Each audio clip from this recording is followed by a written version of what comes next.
Aproveito para agradecer a Scala, nossa parceira aqui nessa iniciativa, está promovendo junto conosco todo o debate, e agradeço também a presença de cada um de vocês que está investindo tempo e atenção no nosso bate-papo. E agora que eu já trouxe um overview da nossa dinâmica, reitero que somos uma companhia que se propõe a transformar o universo corporativo, por isso nós acreditamos que a melhor forma de fazer isso é por meio de conexões entre pares de mercado, conteúdo e geração de oportunidades de negócios. Ao longo dos últimos anos, nós já reunimos mais de 15 mil executivos, sempre em posições estratégicas, tanto no Brasil quanto na América Latina, e nesse momento não poderia ser diferente. Nós entendemos que os desafios de vocês não desaparecerão, muito pelo contrário, ficarão ainda mais intensos. Por isso, nós viemos aqui para o universo digital, onde seguiremos provocando reflexões e trocas de qualidade. Eu trouxe também, pessoal, uma notícia do portal Meio Mensagem, que afirma que em 2020, a crise causada pela pandemia acelerou a necessidade do uso de inteligência digital para a sobrevivência dos negócios. E esse cenário também trouxe uma série de mudanças no perfil do comportamento do consumidor, que agora está mais ágil e tornando os dados algo ainda mais vital para a saúde dos negócios. Quase na totalidade das empresas brasileiras, cerca de 87%, consideram o uso de dados na definição das estratégias de negócio. E eu trouxe esse cenário justamente porque quando vocês confirmaram a participação conosco, cerca de 44% nos sinalizou que já conta com a coleta de dados analíticos além do BI, enquanto 56% ainda não. E foi pensando nisso que, em parceria com a Scala Stefanini, nós reunimos para essa discussão os palestrantes que trarão os insights iniciais e, como diria Kleber Novartis, um jornalista brasileiro, a experiência é o melhor curso que alguém pode ter. E para que possamos dar início à nossa, convido ele, que atualmente é CDO na Hortifruti, para compartilhar um pouco da sua experiência. Seja muito bem-vindo, Rogério, agora é com você. Boa tarde, pessoal, boa tarde a todos. Eu queria agradecer mais uma vez aí o convite da EBDI, da Carol. É um prazer estar podendo dividir aqui com vocês um pouco do que a gente está construindo lá no Hortifruti, né? E também ouvir, né? Eu acho que a gente aprende muito nesses eventos. É muito gostoso poder ouvir diferentes perspectivas, diferentes empresas. Uma das coisas interessantes na área de dados, na área de tecnologia como um todo, é que as pessoas costumam estar muito mais abertas para colaborar, para trocar. Então é muito bacana conhecer todos vocês hoje, né? Eu queria começar contando um pouco, né? Do Rogério e depois falar um pouquinho do Hortifruti, né? Eu sou estatístico, sou formado lá pela Unicamp. Eu trabalhei muito em consultoria de gestão na área de estratégia de tecnologia. Então, eu trabalhei em empresas multinacionais de consultoria, grandes nomes, e durante mais de 20 anos aí rodei praticamente o mundo todo fazendo projetos muito ligados a dados, projetos ligados mais recentemente à inteligência artificial, automação, blockchain, coisas desse tipo. E aí, recentemente, num dos projetos que eu estava fazendo para um cliente, que é o Hortifruti, eu fui convidado pelo controlador, que é um fundo suíço, né, a fazer o trabalho para ajudá-los na transformação digital, que é uma transformação digital muito baseada em dados, né? Então, essa transformação digital baseada em dados, que a gente começou a construir lá, ela teve um ponto de inflexão importante, a largada de entender em que momento a empresa está. Eu acho que esse é um primeiro ponto que eu gostaria de dividir com vocês, né, no que diz respeito a dados. Então, a gente entrou em todo um mergulho, vamos dizer assim, que a gente chamou lá de Data Foundation, que era entender, né, as fundações de dados da organização. Então, começamos a partir de um processo de mapear e entender que dados existiam dentro de casa, o que estava disponível para ser utilizado, qual que era a qualidade desses dados, né?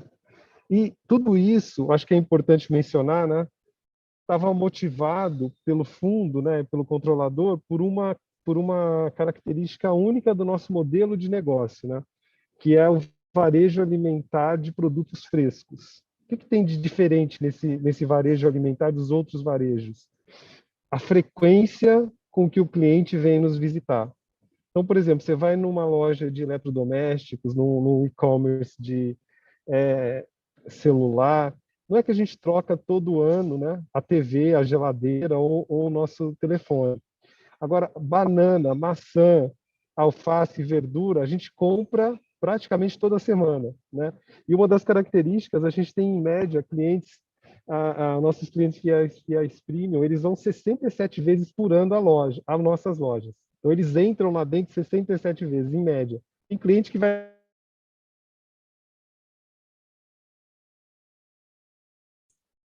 Opa, acho que cortou aqui. Isso, foi o Rogério, acho que ele caiu.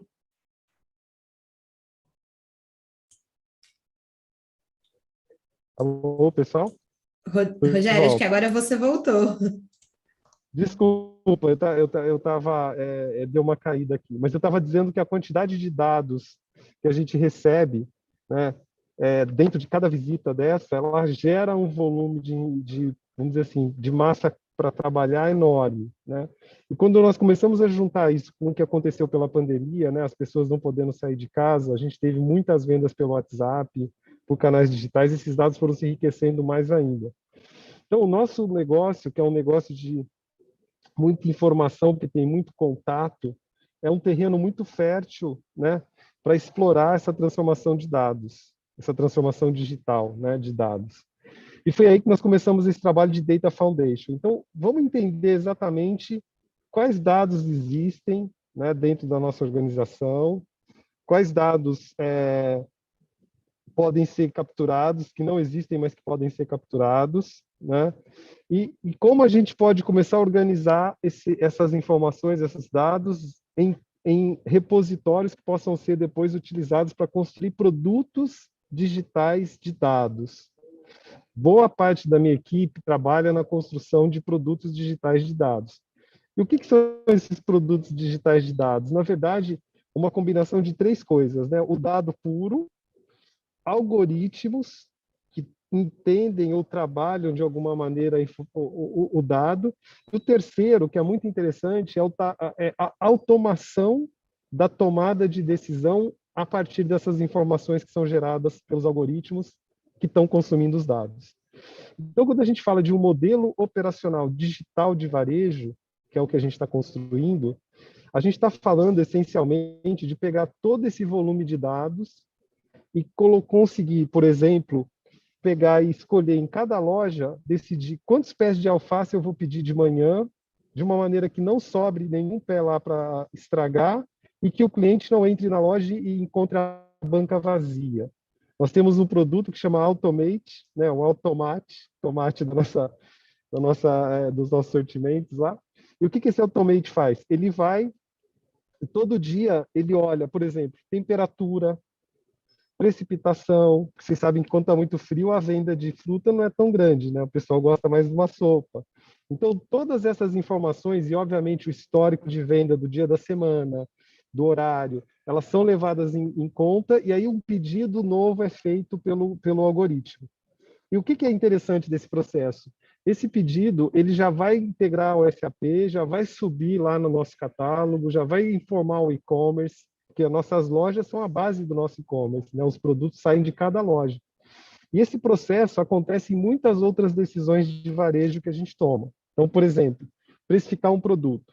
Se vocês forem em uma de nossas lojas, que fica aqui em São Paulo, lá na Vila Madalena, é a nossa loja laboratório. A gente vai falar daqui a pouquinho sobre ela. Você vai encontrar alguns produtos que têm um final do preço, a etiqueta do centavo, da unidade do centavo termina em 8. Aquele preço foi colocado por um robô. Esse robô foi no mercado, pesquisou o preço de vários concorrentes, aplicou a nossa estratégia de precificação em cima dessas informações, analisando margem, NPS, proposta de valor, subiu essa informação para o SAP, precificou, subiu essa precificação para o SAP, o SAP mandou isso para a etiqueta e isso foi colocado lá na loja. Sem nenhum humano pôr a mão. O único humano que põe a mão, quando a etiqueta não é eletrônica, é o cara que imprime a etiqueta e coloca ela lá na gôndola. Então, esse é um outro produto digital, né, que a gente desenvolveu, que inclui desde o que a gente chama dos crawlers, que são os robôs que vão pegar os dados do concorrente, né, empresas que às vezes fornecem informações para nós de dados, né, de preço, por exemplo, de um açougue que está na frente da minha loja e que, de certa forma, eu preciso saber o preço da carne ali para eu precificar de forma inteligente na minha loja que está ali naquele pedaço da rua. Então, esses crawlers são parte de um produto digital, né, de precificação, e cada componentezinha dessa, e entrando um pouco num tema mais técnico, é chamado de um microserviço de dados. Esses microserviços de dados, eles funcionam numa arquitetura totalmente distribuída. Nós temos lá um gateway de APIs, né, que são lugares onde as conexões de informações de cada módulo desse produto se fala, né? E ele foi construído dentro dessa visão que a gente chamou de Data Foundation, a partir das informações que existem hoje em sistemas, muitas vezes antigos. Eu tenho certeza que muitos dos colegas que estão aqui devem saber a dificuldade que é, às vezes, para tirar um dado de um sistema monolítico, um SAP mais antigo, ou um outro ERP. Então, essa dinâmica de poder entender a fundação de dados, entender como a arquitetura de dados vai ser construída, né, para a gente poder orquestrar toda a captura e utilização dessa informação, foi o primeiro passo importante que a gente construiu. Aí depois, avançando nessa linha dos produtos digitais, né, quais são os produtos, então, que são possíveis de serem feitos com dados? Gente, tem muito produto. A gente tem pipeline lá de 10 de produto que chega a quase 80 produtos, né? Eu estou vendo as perguntas, no final eu vou dar uma paradinha para responder. Mas esses produtos de dados, né, que são vários, eles precisam ter uma lógica, porque senão você vai abraçar o mundo e você não entrega nada. Isso é uma dica que eu quero dar para quem está começando agora. É muito importante vocês escolherem produtos que vão ter impacto no negócio, que sejam mais simples e que gerem algum impacto. Por quê? Os outros executivos que não estão ligados a dados ou a tecnologia, principalmente no varejo, é uma indústria muito orientada à venda, resultado, meta. Se a gente não consegue conectar o produto de dados ao resultado de negócio, a gente vai ter pouco apoio dos outros executivos para tracionar os produtos, até mesmo para investir. E às vezes a gente cai na tentação, porque é possível fazer tudo hoje, né, gente, com inteligência artificial. Inteligência artificial pinta quadro, detecta câncer em pulmão melhor que qualquer médico, mas a gente precisa entender que a componente ali de você articular onde você vai apostar a sua ficha é um aprendizado que eu quero dividir com vocês, que para mim foi importante, porque no começo eu quis abraçar muita coisa e depois eu percebi que eu estava minando a energia e não estava impactando o negócio. Então a gente pegou esse portfólio que eu comentei com vocês, colocamos lá num pipeline, né? A gente criou uma matriz, na verdade, de produtos digitais e fomos entendendo quais deles tinham mais chance de serem, vamos dizer assim, construídos de forma rápida, né, e impactando o negócio.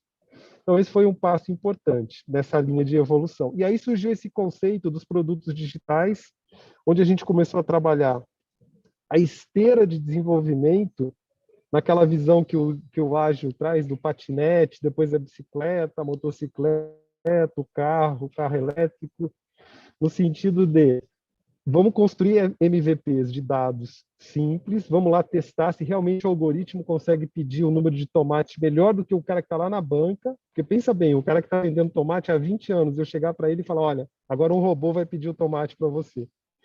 Tem uma resistência, então a gente tem que entender como a gente vai trazer esse produto digital, testar a própria aderência da operação naquele produto digital, mostrando, inclusive, para esse colaborador, que a inteligência artificial, né, é uma inteligência aumentada que ele vai trazer para o colaborador. Ele vai dar poderes biônicos. A gente brinca que é o estagiário biônico com o pessoal. O pessoal criar menos resistência e poder usar o produto de uma forma mais positiva, sem críticas, mas também nos ajudar a construir o produto. E aí, uma vez que esse negócio começou a funcionar, entra uma fase também super importante, que é como eu escalo o produto digital e deixo de ter um MVP de dados e penso em ter um produto digital de verdade, que é um produto que você pode distribuir para toda a organização, todo mundo pode usar, que tem uma boa interface, né? Que consiga impactar o negócio e principalmente ser absorvido pelo time, né, de operações. Você imagina, o pessoal de operações tem um nível de formação que não é muito sofisticado do ponto de vista de linguagem, inglês. Então, a gente tem que ser muito cauteloso com quem vai usar o produto digital. E, paralelamente à questão do usuário, né, que pode ser o cliente final ou o cliente interno, tem o pipeline de desenvolvimento disso. É super importante, eu tenho certeza que os colegas aqui também entendem a importância da gente ter, por exemplo, os clusters nas nuvens, aqueles bloquinhos onde a gente coloca o produto digital, de uma forma que ele escale rápido, que ele consiga ter um custo-benefício importante quando ele está lá em cima. No começo eu encontrava muitos colegas lá dentro do Hortifruti, nós estamos na nuvem. Só que ele tinha simplesmente pego o computador que está aí na frente de vocês e instanciado numa Azure, numa AWS, num GCP. E assim, não é que ele transformou aquilo em microserviço, colocou o microserviço dentro de um container e subiu o container e, portanto, conseguiu se beneficiar de toda a elasticidade que a nuvem oferece. Então, além da questão do usuário, tem a questão da tecnologia que está por trás e como a gente está usando a tecnologia. E eu acho que todo o time que está aqui tem todas as condições de poder discutir e explorar muito essa questão da nuvem e das ferramentas que tem na nuvem, as ferramentas que são open source, as equipes de desenvolvimento estarem conectadas com os cientistas de dados, com os engenheiros de dados, com o pessoal de data que está lá fazendo tudo aquilo maravilhoso no Python, rodando aquelas rotinas todas, tirando aquelas informações daqueles dados, mas ele não para ali, ele vai ter que virar um produto digital, e esse produto digital tem que entrar numa esteira de experimentação, né? Então, acho que esse é um outro ponto que eu queria dividir também com vocês, porque essa arquitetura tecnológica, ela não só serve para suportar a escalabilidade dos produtos digitais que nós estamos construindo, mas também para suportar um processo de inovação, né? Então, acho que são, assim, de uma forma muito resumida, os pontos que eu estava imaginando trazer, né, para discutir, enfim, para dividir aqui com vocês, né? O último tema que eu comentei, que eu acho legal também, a gente criou um Lab Store. Essa loja lá na Vila Madalena, onde a gente colocou o preço que termina com 8, na verdade ela é uma loja laboratório. Então tudo que a gente faz, vamos colocar um IoT, um sensor para medir a temperatura da banca. Vamos trazer o blockchain para conseguir rastrear a qualidade das sementes que a gente está vendendo. Tudo isso a gente tenta fazer primeiro num lugar menor, né, que a gente tem mais controle, que os próprios colaboradores já estão mais abertos à inovação, e a partir dali, aquilo que funciona, a gente vai escalando, né? Então, o Lab Store, para a gente, foi um passo importante, porque algumas coisas a gente não conseguiria testar e afinar, né, como produto, se a gente quisesse lançar em todas as nossas lojas. Hoje a gente tem 74 lojas, e vamos dobrar o número de lojas em 2 anos, né? Então, todo mundo fica com uma expectativa muito grande de como a gente vai fazer para dobrar de tamanho em 2 anos o que a gente cresceu em 30, se a gente não tiver bons produtos digitais, né, que ajudem a gente a tomar decisões melhores e mais rápidas.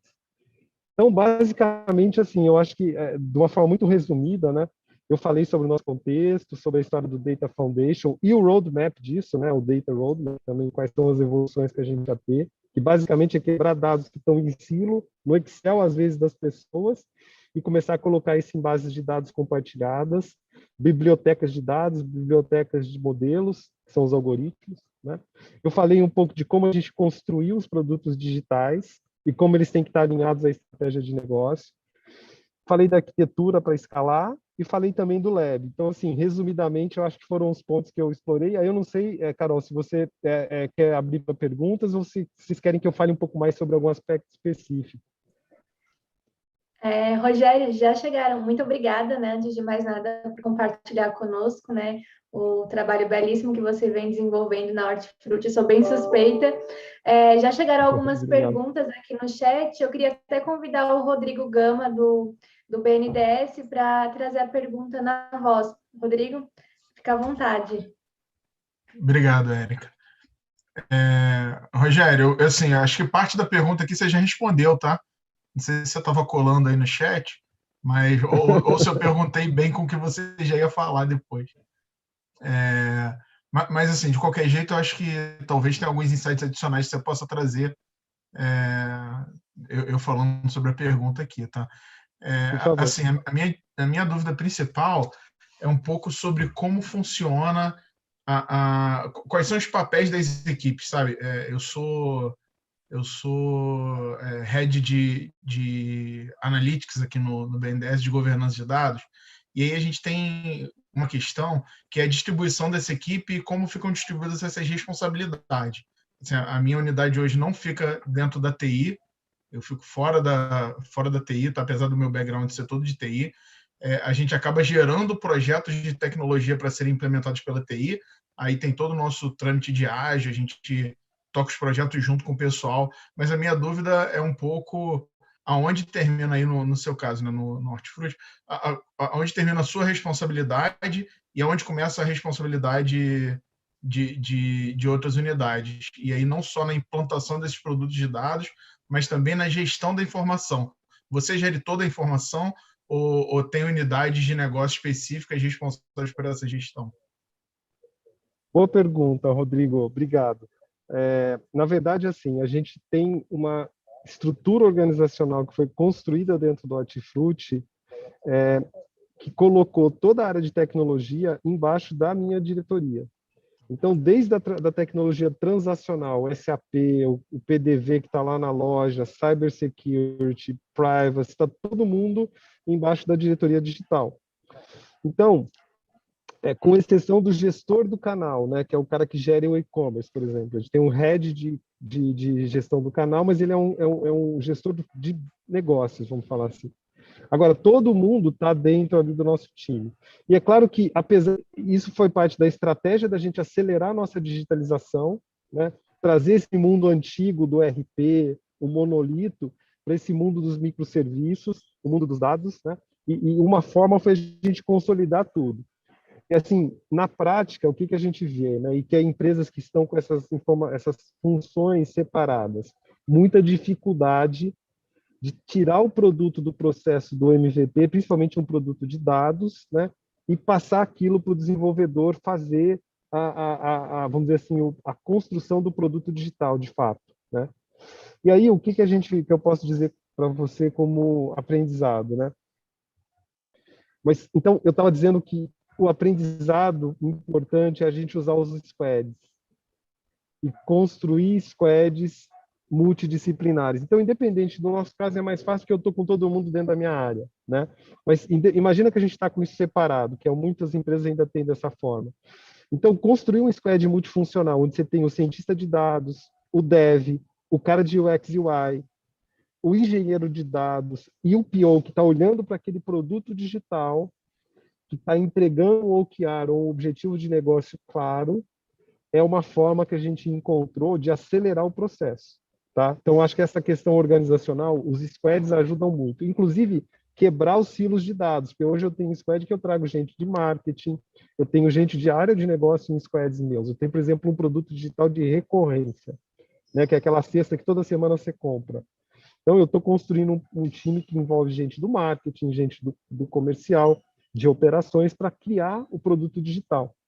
Mas a forma mais adequada, na minha experiência, que deu mais certo, né, foi usar os squads e promover essa cultura de interação mais horizontal entre as áreas. Perfeito, Rogério. Obrigado. Agradeço aqui ao Rogério e ao Rodrigo, e vou convidar a Dani, que eu acho que ela pode complementar bem esse ponto. Fique à vontade, Dani. Oi, gente, Rogério e Rodrigo. Na verdade, tudo bem? Eu sou aqui da Scala, Rogério. Na verdade, eu nem vou fazer uma pergunta, eu vou complementar o que o Rodrigo falou. A gente, junto da BDI, ano passado montou um conselho de analytics com CDOs das mais variadas indústrias, então tem gente do mercado financeiro, de farma, de seguradora, do varejo, e essa pergunta que você fez, Rodrigo, ela é super comum. O Rogério montou uma estrutura muito legal, e eu concordo plenamente com ela, mas eu tenho visto que a depender da indústria, você tem mais de uma resposta para isso, tá? Tem gente separando a ingestão dos dados, a qualidade dos dados ali em TI, e separando isso, toda a parte de insights, né, de modelagem, separada para poder atender as áreas de negócio. Eu já vi exatamente como o Rogério montou todo mundo no mesmo lugar, mas o importante que ele falou sobre o que você vê que é bem comum é que você fazer esses squads multidisciplinares, independente de onde os engenheiros e arquitetos e cientistas de dados estão, porque senão não vai funcionar, mas não é uma resposta que todo mundo vai dar igual, tá? Se você perguntar para 3 indústrias diferentes, você vai ter 3 respostas diferentes. Isso é bem curioso. Não sei se o Rogério já sentiu isso de outros colegas de outras indústrias. Concordo, com certeza. Não tem uma receita de bolo, né, Daniela? Eu acho que, assim, vocês, como empresa, com certeza trazem perspectivas de muitos clientes de diferentes indústrias. Isso é uma das coisas legais da consultoria, né? Eu, por muitos anos, fui consultor. Eu brinco que eu estou executivo, mas eu ainda sou consultor. E assim, eu percebo que não tem essa fórmula clara. O mais importante, né, eu acho que é você ter essa flexibilidade para experimentar os modelos, né, e ter apoio, né, e patrocínio da gestão, da alta gestão, para não cair em projetos, em armadilhas que podem consumir muita energia, né, e depois acabam te desacreditando como profissional dentro da empresa. Você acaba se desgastando, porque você tem boas ideias, você traz boas ideias, elas são atrativas como negócio, mas quando elas não acontecem de fato no dia a dia e não entregam aquele resultado, o impacto, o preço disso é alto para as pessoas que são os patrocinadores, né, os caras que estão levando essas ideias. Então, acho que isso que a Daniela trouxe é importante. Quer dizer, se você olhar, tem gente que está especializando, grupos de ingestão de dados, os engenheiros de dados e tal. Tem gente que está indo para squads mais, vamos dizer, específicos, outros mais multidisciplinares, né? É isso aí. O Rodrigo parece que tem uma pergunta também. Não sei quem que está fazendo a curadoria, Érica. Não, o meu ponto final era só que dentro do BNDES a gente já teve respostas diferentes para a mesma pergunta. Então, acho que tem isso também, né?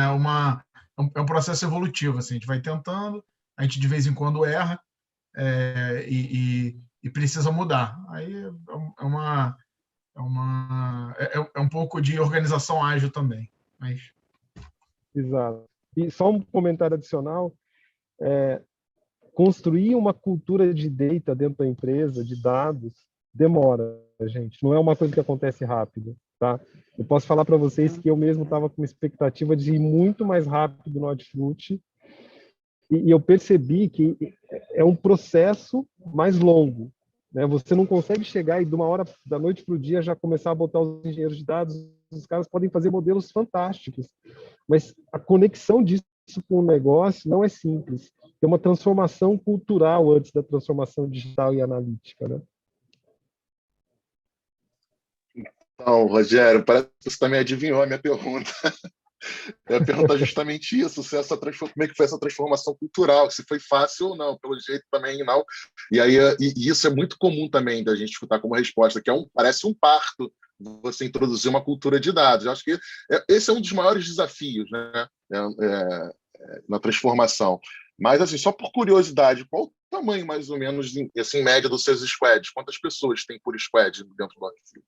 É uma média de 7. 7? Não, perfeito. Cara, parabéns aí pelo trabalho. Tem squads que são um pouquinho maiores. Obrigado. Tem uns squads que são um pouquinho maiores, squads menores. E, na verdade, eu estou até reduzindo o número de squads e a gente está com uma ajuda externa, né, para fazer um modelo ágil nosso escalar de uma forma maior, justamente, Rodrigo, por conta da cultura e por conta de construir o nosso jeito ágil, porque cada empresa vai construir o seu jeito ágil, né? Você tem que entender e respeitar um pouco da cultura da empresa, e não é só pegar o livro do ágil e aplicar lá a regra, não é assim. Exatamente. Tem que ter esse processo, porque as pessoas funcionam já dentro de um ecossistema, né? E a empresa tem sucesso dentro daquele ecossistema. Se você quiser forçar alguma coisa, ainda mais que é tão técnico quanto dados, né? Outro dia eu estava explicando, por exemplo, para o meu time o conceito de distância estatística versus distância euclidiana, que tem a ver com a variação das médias, né? E assim, depois da explicação eu parei para pensar, e são pessoas que são engenheiros, assim, é muito longe da realidade das pessoas, às vezes, alguns temas muito técnicos, mas que precisam ser entendidos para você construir a transformação. Então, o varejo, por exemplo, ele é muito gerido por médias, né? A gente usa muito média, mediana, mas vira e mexe você pega situações onde a média não te diz nada e você toma decisões importantes por conta daquilo. Então, essa mudança cultural ela acontece desde o CEO. Às vezes eu me pego batendo boca, brincando aqui com o meu CEO, que é o Thiago, porque ele fala, não, mas essa conta tem que ser feita assim. Eu falei, não, você tem que fazer usando a variação também que está em torno do dado, não é só o dado em si, né? Então, é um processo realmente mais longo. Perfeito. Obrigado aí pela resposta, cara. Valeu mesmo. Quero agradecer aqui. Obrigado pela pergunta. Agradeço a participação de todos vocês que já começaram muito bem o nosso bate-papo, cumprindo o nosso acordo, e vamos manter a nossa conversa aquecida. E reitero, pessoal, o que a gente começa a discutir aqui, eu sei que é um tema denso e intenso, então não tem como a gente ficar somente nessas 2 horas de encontro. E para isso nós criamos um grupo de WhatsApp, onde a ideia é que posteriormente ao nosso bate-papo, vocês possam continuar as trocas entre vocês. Então, quem ainda não faz parte do grupo de WhatsApp, vou convidá-los para se juntar a nós. Aqui vou pedir para a Vanessa projetar na tela o grupo para vocês, para que vocês possam se conectar e continuarem as conversas que começarem aqui ao longo da nossa tarde e fazer com que elas continuem acontecendo para que vocês possam se desenvolver e posteriormente desenvolver as equipes de vocês dentro das suas companhias. A ideia é essa. E aí, dando seguimento aqui ao nosso bate-papo e trazendo um overview aí do lado da consultoria, até para complementar alguns pontos que vocês já trouxeram no início da nossa conversa, convido o Douglas, ele que é Head de Client Solution da Scala Stefanini. Seja muito bem-vindo. Obrigado, Carol. Boa tarde, pessoal. Eu quero começar a dizer o seguinte, que eu compactuo da agonia do Rogério em ter tanto para falar, mas não consegui falar de tudo, sabe? É um tema muito vasto, muito amplo, né? Aliás, foi um dilema para a gente pegar e tentar conciliar esse benchmark que houve aqui dos interesses de todos, né? Para tentar levar uma mensagem que possa caber, né, de alguma forma. Mas, assim, é um tema muito amplo, né? Uma área de conhecimento muito vasta. Eu trouxe aqui uma pequena linha de raciocínio, né? Rogério enviesando aí para o lado um pouquinho mais de produtos digitais, empregando análise analítica avançada, né? Um pouco de ciência, né? Deixa eu trazer um viés um pouco diferente para a conversa. Imagino que vocês já estejam vendo a minha tela, né? Agora nós estamos vendo sua tela. Maravilha. A minha ideia é falar um pouquinho dessa jornada de dados, né? Como a gente, de repente, aplicar uma jornada que possa servir para que a gente consiga disponibilizar de uma forma um pouco mais amigável o dado para as áreas de negócio de uma organização, né?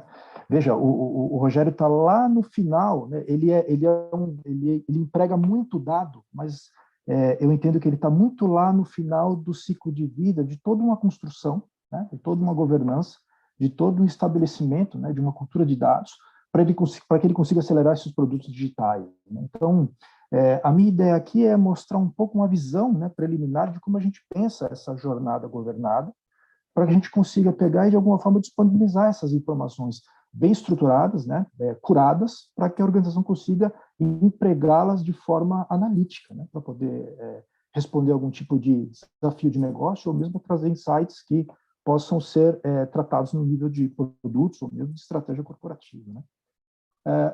O que eu quero colocar aqui para todos, né? É o propósito, né?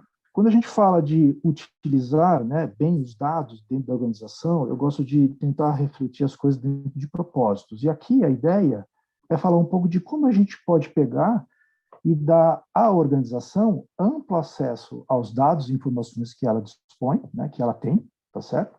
Com a finalidade de que a organização e as áreas de negócio consigam empregar esses dados, né, em soluções analíticas que, obviamente, são voltadas para enriquecer o próprio negócio, né, a própria estratégia de negócio. Então, a minha ideia aqui é falar um pouco disso, e quando a gente fala desse propósito, né, eu gosto de pincelar algumas coisas que, de repente, podem ser alvo de reflexão da gente, para que a gente consiga tentar colocar as coisas no trilho e ter uma análise um pouquinho mais consciente do que faz sentido, do que importa nessas jornadas, né? Veja, quando a gente fala de disponibilizar amplo acesso aos dados, né, para a organização, eu estou, de alguma forma, tentando fazer com que esses dados eles sejam trabalhados de uma forma ampla, tá certo?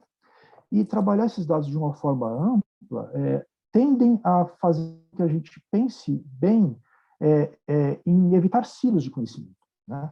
Quando você fala de utilizar dados, né, e empregar esses dados nas suas jornadas de ciência, por exemplo, quando você fala de uma organização em que muitas vezes os departamentos e as áreas operacionais elas são cross, né, você precisa olhar as coisas de uma forma ampla, né? Então, quem aqui nunca ouviu falar em cenários onde você tem, de repente, áreas de negócio que tem o seu próprio data warehouse, ou que você tem áreas de negócio que estão nutrindo ali uma base de dados própria, específica, para poder fazer a analítica que quer fazer, né? Então, a gente tenta mitigar um pouco essa cultura e fazer com que esses dados, sim, elas tenham um dono, né? Tenham lá uma propriedade, né? Tenham um significado específico para uma área de negócio, mas que ele, de repente, possa estar disponível para as outras áreas da organização poderem usufruir deles, né? Então, a analítica em silos é algo que a gente gosta de tentar mitigar no bom sentido, né, visando esse conhecimento coletivo aqui para a organização. Outra coisa que a gente fala bastante é de governança, né? A gente precisa pensar no modus operandi bastante robusto que considere os objetivos que as organizações têm em função dos seus dados.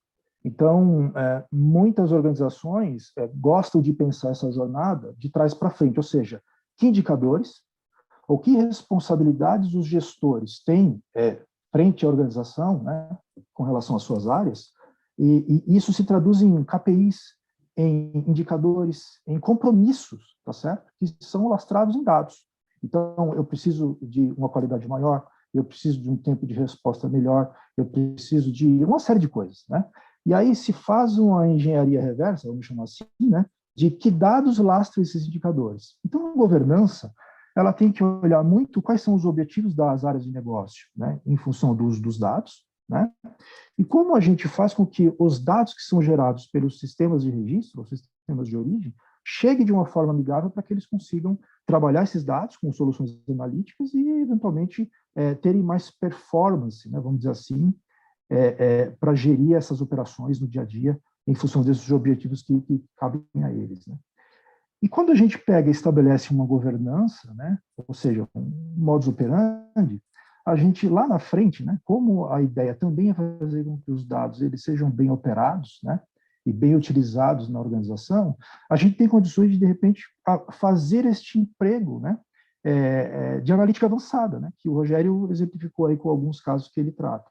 Então, quando você emprega ciência, quando você emprega inteligência artificial, quando você emprega algum tipo de capacidade avançada de analítica, né, você precisa, obviamente, contar com dados, né, que são confiáveis, estão curados, né, eles estão bem governados ao longo do seu pipeline de dados para que você consiga realmente contar com respostas acuradas, né, respostas as mais corretas possíveis para a gente dar isso para o negócio, né. Então, alguns insights em relação a esse propósito, né. E para a gente chegar lá, né, e aqui eu não quero, de repente, revisitar temas ou conceitos que para todos são muito bem claros, mas quais são os pilares que sustentam isso na nossa ótica, né? Eu acho que primeiro o Data Lake, né, como nós conhecemos, né? Então, o Data Lake é o meu repositório de dados corporativo, ele tem que ser responsável por tratar todos os dados que eu posso gerar na organização, né? Eu tenho que, ao longo da sua linhagem, eu tenho que transformá-lo e curá-lo de um ponto de vista visando o seu consumo, né? Então, o propósito desse Data Lake, e aí inclua um ferramental, tá certo? Que sustenta esse Data Lake. Então, é o meu ETL, a minha qualidade de dados, né? O meu catálogo, enfim, uma série de capacidades que a minha arquitetura tem que disponibilizar para que eu consiga fazer com que estes dados provenientes desse Data Lake sejam utilizados por toda a organização, seja por pessoas ou seja por aplicações, né, que de repente precisem trabalhar em função de um dado ou de um motor de inteligência, tá bom? Então, um aspecto importante, a gente tem que ter escalabilidade e desenvoltura para poder prover esses dados, né? Quando a gente fala de governança de dados, esse também é um ponto bastante importante, eu volto à seguinte questão, né? Estabelecer como eu vou operar os meus dados e como eu vou definir, de repente, os meus melhores métodos para fazer com que essa operação no dia a dia ocorra, eu preciso fazer isso tudo ficar orientado com os objetivos que eu quero que a organização quer em função desses dados. Então, quando a gente fala de olhar as áreas de negócio, olhar o comportamento de uso ou de consumo dos dados, ou mesmo quais são as expectativas disso, a gente está falando de, entre aspas, mapear os cenários de uso, né? Que empregos analíticos a gente vai, de repente, ter que disponibilizar para a organização. Então, a gente começa a pensar em conciliar esses anseios, esses objetivos, com um estabelecimento do meu modus operandi como um todo, né? Então, se eu vou, de repente, empregar capacidades de ciência de dados, estatística, por exemplo, em cima dos meus dados, eu vou ter que, por exemplo, regular como que seria o meu processo de construção dessas aplicações ou desses motores de inteligência. Eu vou ter que dizer quais são os atores que trabalham em função de uma implementação dessa. Eu vou ter que, de repente, estabelecer boas práticas do uso dos dados ou boas práticas de implementação desses motores de inteligência, né? Eu vou ter que, de repente, dizer quais são os ferramentais que são mais indicados e, de repente, que a empresa homologa para poder fazer determinado emprego analítico. Então, é pensar do ponto de vista do dado e pensar do ponto de vista do emprego tecnológico para que a gente consiga fazer com que essa governança ela permeie por todo esse ciclo de vida, né? E aí, quando a gente fala de governar o dado, a gente também não pode esquecer do seguinte, né? A qualidade do dado, ela precisa ser, de alguma forma, muito bem trabalhada, então curar esses dados é muito importante, e visando disponibilizado lá no final da esteira para as pessoas, tá certo? É importante que a gente disponibilize capacidades para que estas áreas, essas organizações, né, os squads, né, que existem dentro das organizações, possam encontrar esses dados e se servir desses dados para que eles possam desenvolver as suas jornadas, né, de implementação de soluções analíticas, tá? E aí, quando a gente fala disso, né, ou seja, qual a expectativa das pessoas em função do uso desses dados, né? Uma vez que eu tenho eles bem geridos e uma vez que eu tenho eles bem dispostos dentro do meu data lake, como é que eu disponibilizo esse dado para o meu usuário final, vamos chamar assim, né? Então, a gente tem que pegar e se deparar com as expectativas deles, que normalmente são voltados para respondermos algumas perguntas, ou seja, como que eu utilizo esse dado, né? O que eles significam, né? Se eu não tenho acesso a esse dado, para quem eu peço, né? De onde esse dado vem? O quanto ele está maduro? O que as pessoas estão falando em relação ao uso desses dados, desses datasets? Então, vamos falar aqui de uma espécie de um self-service, mas não vamos enviesar com um self-service BI, vamos falar de um self-service dos dados, dos datasets. Então, você acelera, né, o emprego de analítica avançada dentro da organização quando você também pensa em disponibilizar esses dados de uma forma mais amigável para as pontas, tá? Então, é nesse sentido que a gente coloca a democratização. E, olhando esses três pilares, é possível fazer uma abstração de que eles atendem ao propósito de disponibilizar todas as informações e os dados que a gente tem na organização muito bem governados e de uma forma bastante amigável para que eles sejam utilizados. Então, veja, quando a gente fala de que capacidades tecnológicas a gente tem que disponibilizar para que a gente consiga atender as expectativas do negócio em função do uso dos dados, né? Aqui eu queria colocar dois viés. O primeiro é um pouco mais técnico, né? Esse viés um pouco mais técnico, ele, primeiro, né, eu preciso entender direitinho que tipos de dados eu tenho dentro da organização ou que vêm para a minha organização de fora, ou de algum lugar, né? São estruturados, não estruturados, eles são dados que vão ter que ser lidos em tempo real, eles vão ter que ser lidos em batch, né? Então, você precisa entender com que dados você está lidando e como que você vai ingerir esses dados para dentro do seu data lake, né? Então, uma vez que você mapeia, né, esses modos, você, de alguma forma, tem algum tipo de processamento que você faz em cima do dado, para que você consiga deixar ele com mais qualidade, para que você consiga transformá-lo, agregá-lo, enriquecê-lo, né? O Rogério falou de crawling aqui, é um processamento que você pode, de repente, aplicar em cima do dado. Esses dados todos gerados em grande volume, de repente, podem ser alvos de algum tipo de técnica baseada em aprendizado de máquina, inteligência artificial, deep learning, tá? até o momento, até o ponto em que eu tenho, de repente, dados e datasets confiáveis para que eu sirva diretamente para o meu usuário eles como são, ou para que eles sirvam para as minhas explorações analíticas, né? Atividades de ciência e tudo mais. Então, orquestrar isso tudo é importante para que a gente consiga entender de que capacidades eu preciso dispor para poder entregar quais são os objetivos que a organização tem em função dos dados. De uma forma um pouquinho mais, vamos dizer assim, visual, né? O que eu consideraria? Eu consideraria o seguinte: vamos pensar num pipeline de dados, né? E esse pipeline de dados, ele, de repente, ele é orquestrado, né, por ferramentas. Então, o que nós temos, né? Nós temos aqui sistemas que originam a informação, e nós temos lá na ponta pessoas na minha organização que, de repente, precisam consumir esse dado, né? Seja para um relatório, seja para iniciativas de ciência de dados, seja porque eu tenho, de repente, um squad, nos meus squads, desenvolvedores que precisam trabalhar com alguns datasets, né, confiáveis para que essas aplicações possam ser implementadas. Então, assim, os meus clientes internos na organização, eles podem ser diversos, tá? Mas vamos deixar isso aqui para depois. Vamos pensar no ciclo de vida aqui do dado, né, no meu pipeline, né? E aí, meu pipeline, ele pode, de certa forma, significar o seguinte, né? Como esse dado é originado e por onde ele passa dentro do meu data lake até o ponto de ele ficar maduro para ser consumido, tá? Então, veja, dado bruto, eu vou ler dos sistemas e vou colocar numa área de dados brutos. O que acontece depois disso? Eu tenho que colocar esse dado de alguma forma padronizada, colocar algum tipo de máscara de dados, eu tenho que limpar, eu tenho que deduplicar, eu tenho que trabalhar esse dado para que ele, de alguma forma, fique estruturado, tá bom? O dado bruto nem sempre é um dado que pode ser entendido diretamente pela área de negócio. Então, eu preciso estruturar um pouco ele, né? Depois que eu estruturo ele, eu posso, de repente, enriquecer, agregar, transformar, colocar ele num determinado padrão, determinado formato, né?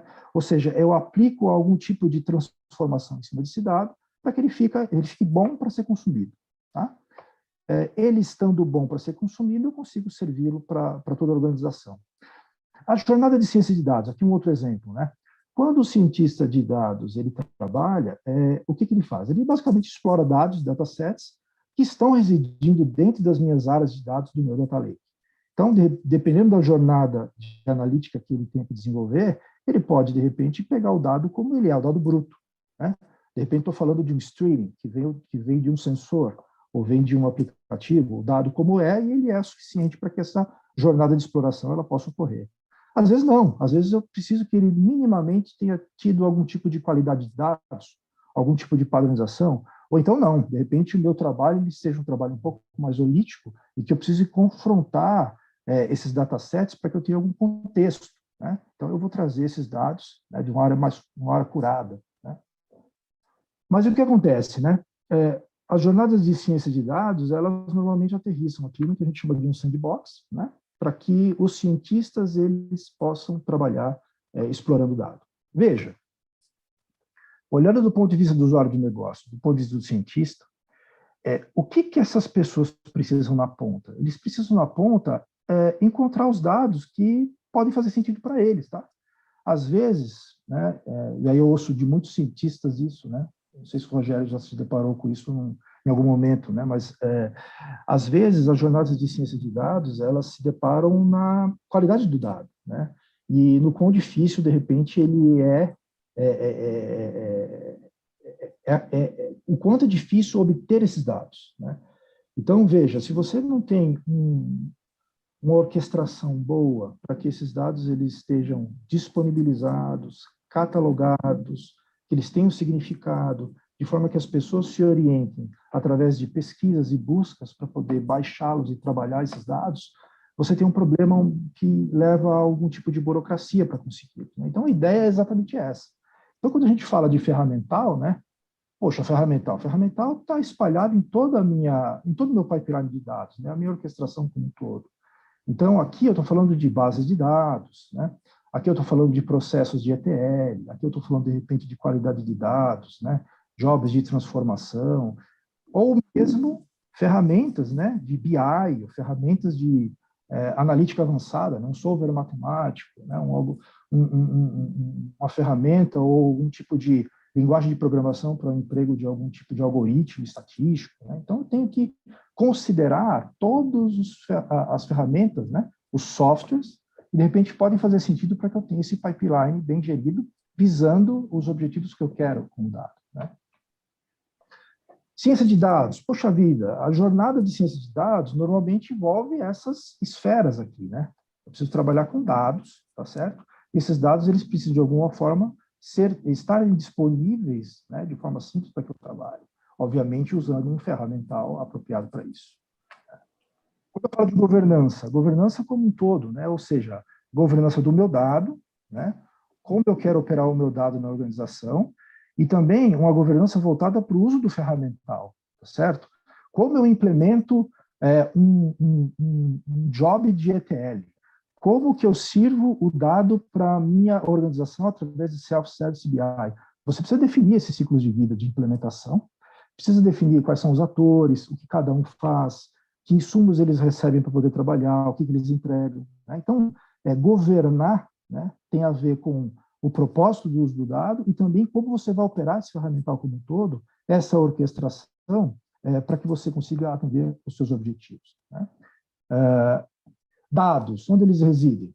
Eles residem nos sistemas, obviamente, mas quando a gente fala de ingeri-los dentro do nosso data lake, a gente está falando de realmente disponibilizá-los nessas áreas de dados, tá certo? Então, é aqui que a gente precisa pegar e entender onde os dados precisam ser trabalhados, né? E o catálogo, né? Aqui eu acho que é a cereja do bolo, né? É a peça fundamental para que a gente consiga proporcionar que essas pessoas possam se servir desses dados. Porque quando você traz esses dados para dentro de casa, para dentro do pipeline, para dentro do data lake, se você tem abordagens que permitam que você comece a etiquetar os dados, definir as origens, definir, de repente, quais são os donos dessa informação, pensando no negócio, pensando na aplicação, né? Se esses dados são sensíveis, que tipo de segurança eu vou colocar em cima desses dados, né? E você vai agregando, nessa catalogação, o jargão de negócio, né? O dado é um dado financeiro, o dado é um dado de venda, um dado é um dado de fábrica, não sei, estou dando um exemplo. Você começa, de repente, pensar em catalogar esse dado usando o jargão que corresponde à natureza do dado. Então, quando você faz com que esse dado evolua dentro dessa linhagem e você disponibiliza esse dado nessa área curada, vamos chamar assim, uma área assim, muito boa, né, muito confiável para que o dado seja consumido, a ideia é que ele esteja disposto de uma forma ótima e que ele tenha um significado muito claro para a área de negócio. Ou seja, aqui se encontra um dataset das vendas do último semestre de 2020, sabe? Então, quando eu estiver querendo fazer algum tipo de trabalho analítico em cima dos dados, a ideia é que a gente pegue e entregue esse dado de uma forma simples, com uma facilidade que signifique esse tipo de pesquisa pelo usuário até, tá? Então, é algo mais ou menos que a gente precisa considerar para a gente poder facilitar o consumo dos dados pelas pessoas, né? pelas áreas, né? Pelos squads. E aí, falando de squads, né? Falando de repente, servir dentro da organização os dados para outros usuários internos, né? Além do usuário de negócio, além do cientista, eu coloco aqui também o conceito dos comissários de dados, né? Os data stewards, que são aqueles caras que, de repente, ajudam na definição e operação da governança de dados, tá certo? Mas eles também se responsabilizam no nível prático por um determinado dataset, por um determinado domínio de informação, né? E ele é um cara que, de repente, é o facilitador para poder consumir esses dados pelos quais ele é responsável e servi-los para a organização, né? De repente, nos squads, né, além de você ter os caras realmente técnicos, eu tenho um estatístico, eu tenho um cara de UX, eu tenho um cara que, né, implementa aqui o meu microserviço. Pode fazer sentido você apoiar esses squads com um cara que é um data steward, que vai facilitar o consumo desses dados pelos squads, né? Como ele se acha? Ele se acha através dessas capacidades aqui, ó, de self-service, que envolvem eu disponibilizar um catálogo confiável e seguro dos meus dados, que eu consiga fazer o download desses dados, desses datasets, para poder trabalhar, né? E que eu me oriente para encontrar esses dados através de metadados, meu jargão de negócio, né? O meu linguajar de negócio. Então, a ideia é pensar um pouco dessa forma para que a gente consiga entregar os dados de uma forma mais amigável para as pessoas, né? E aí, ferramental, obviamente, estamos falando aqui de cobrir todo esse ciclo de vida aqui, e a governança, além destas áreas que a gente mencionou anteriormente, a gente também governar, né, regular ou contar com a colaboração desses data stewards para poder, no dia a dia, fazer com que as coisas sejam realmente o enforcement disso, né?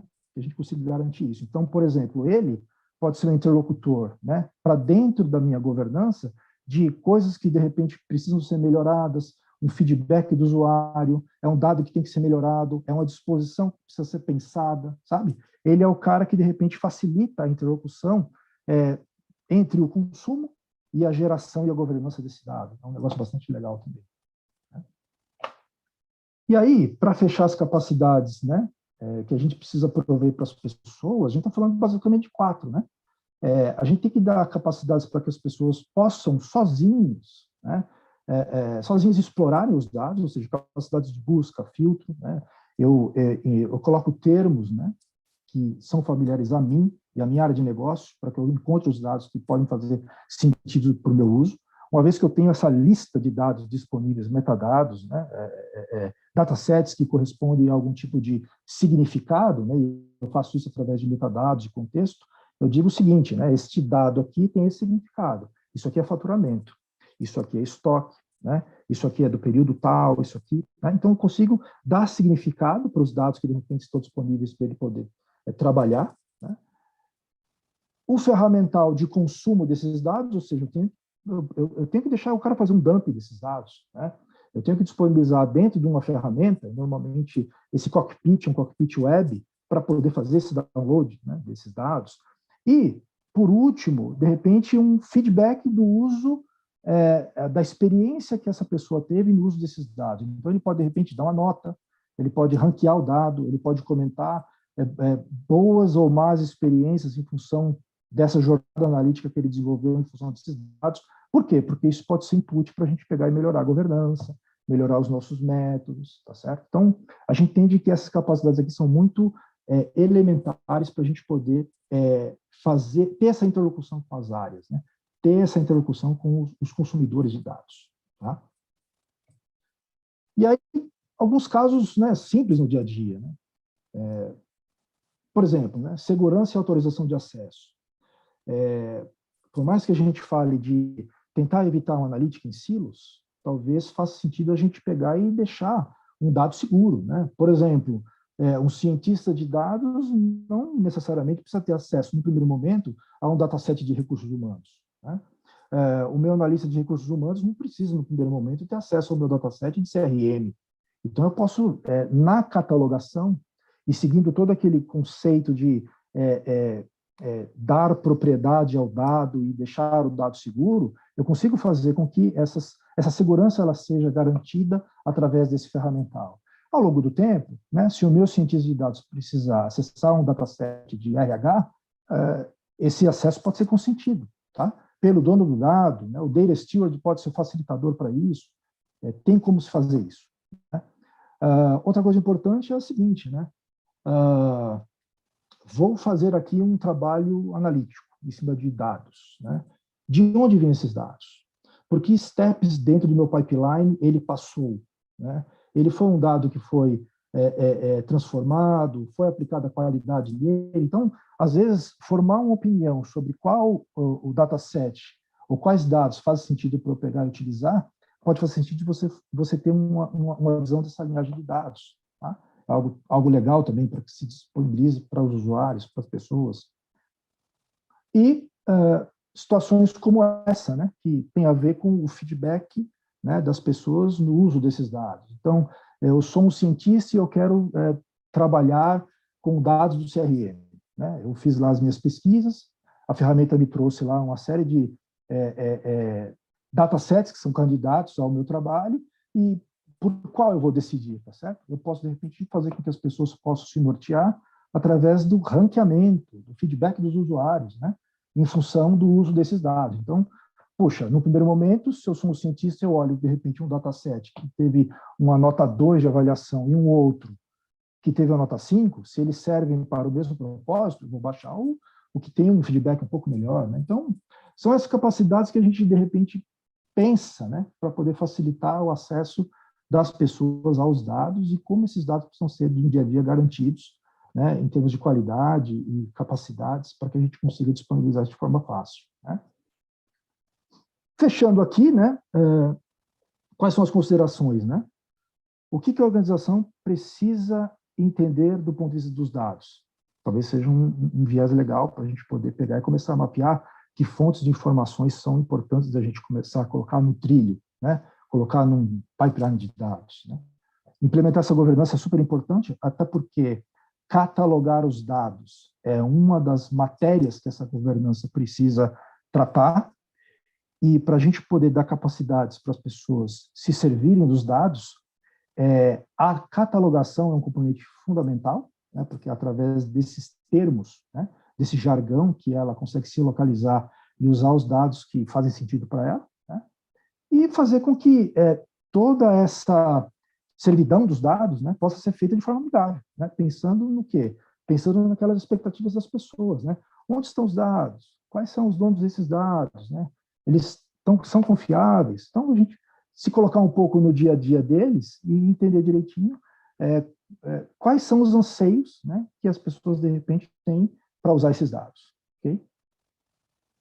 É uma mensagem pequena, pessoal, bem ampla, né, mas espero que a gente possa, a partir disso, de repente, desenvolver aqui alguma discussão em torno dessa linha de raciocínio, dessa visão. Obrigada, Douglas, pelo compartilhamento, né, de informações conosco. Chegaram muitas perguntas e interações, o pessoal foi comentando também aqui pelo chat, enquanto você compartilhava a sua apresentação. Já vou convidar a Kitty, que levantou a mão, a que sinalizou, e aí, na sequência, eu convido também os outros executivos que colocaram perguntas no chat. Fica à vontade, Kitty. Obrigada. Eu queria primeiro me apresentar. Eu sou Kitty Cristiane de Nascimento, mas Kitty por adoção de nome. Eu trabalho na Stefanini Scala aqui no Rio. Douglas, obrigada pela apresentação aí da jornada de dados ponta a ponta, né? Nos mostrando como vencer os desafios de negócio com o uso de soluções analíticas. E você falou sobre democratização dos dados, né? E disponibilização dos dados em todos os níveis da empresa para ajudar na tomada de decisão. Qual o principal desafio que você vê para as organizações hoje em dia? Ele é técnico ou é cultural? Eu acho que são os dois, né? Cultura organizacional para poder trabalhar em função dos dados não é algo que você consegue da noite para o dia, então é algo que tem que ser trabalhado, né? Essa crença das organizações em realmente se orientarem através da análise dos seus dados é algo que precisa sendo provado no dia a dia, né?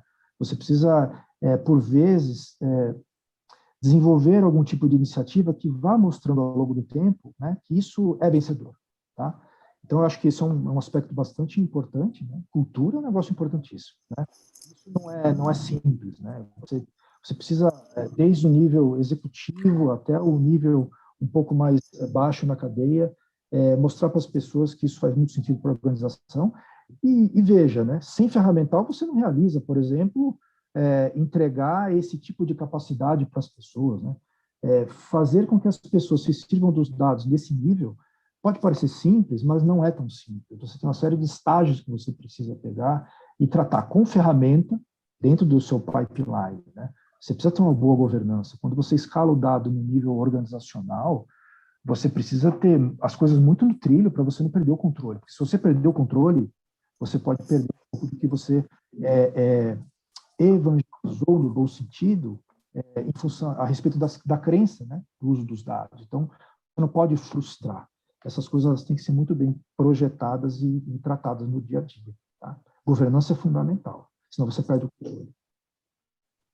Tá ótimo. Obrigada. Deixar outras pessoas aí perguntarem. Obrigada, Kitty, pela participação. Convido agora o Rodrigo Gama, ele que trouxe 2 perguntas. Rodrigo, fica à vontade para trazer seus questionamentos na voz para o Douglas. Douglas, tudo bom, cara? Beleza? Eu vi quando você mostrou o seu diagrama, aí, o seu desenho de arquitetura, né? Eu fiquei louco aqui, fiquei feliz. Bem claro, bem organizado, é um negócio que eu acho que comunica muito bem. Eu não sei se a apresentação depois vai ser disponibilizada, mas seria bastante útil aqui para a gente, tá? Vai. E aí eu tenho duas dúvidas que eu acho que talvez sejam duas facetas da mesma coisa, tá? Tem uma parte que você fala de transformação de dados entre uma informação que ela é limpa e uma informação que você chamou de curada, né? Aí eu tenho um pouco de dúvida sobre que tipo de ferramental utilizar e que tipo de perfil de colaborador usar para fazer isso. E aí, refletindo um pouco também do que eu tinha conversado antes, do que eu tinha perguntado antes, se isso é uma competência que está centralizada numa área específica, se isso é um negócio que poderia estar distribuído na organização e federado por uma governança, alguma coisa do tipo, na ponta, nos stores, nos curadores de informação. Essa é a primeira. A segunda é como incentivar, e aí é um pouco de cultura também, como incentivar o curador, o steward, a divulgar e democratizar esses dados, né? Se isso não é feito de maneira corporativa, eu preciso ter algum tipo de incentivo para fazer esse cara divulgar a informação, envolver outras pessoas no uso da informação dele para melhores tomadas de decisão, mesmo que não o beneficie. Então, tem toda uma arte por trás desse negócio. Queria ouvir um pouquinho sobre isso. Deixa eu tentar pontuar alguns aspectos aí para essas duas perguntas, tá, Rodrigo? Para a primeira, eu acho que esse termo que você usou de federação é bem feliz, tá? Porque quando eu falo daquele estágio, né, de curadoria, eu estou falando, de repente, de você ter visão única do dado, eu estou falando, de repente, de MDM, eu estou falando, de repente, uma análise 360 de cliente, né?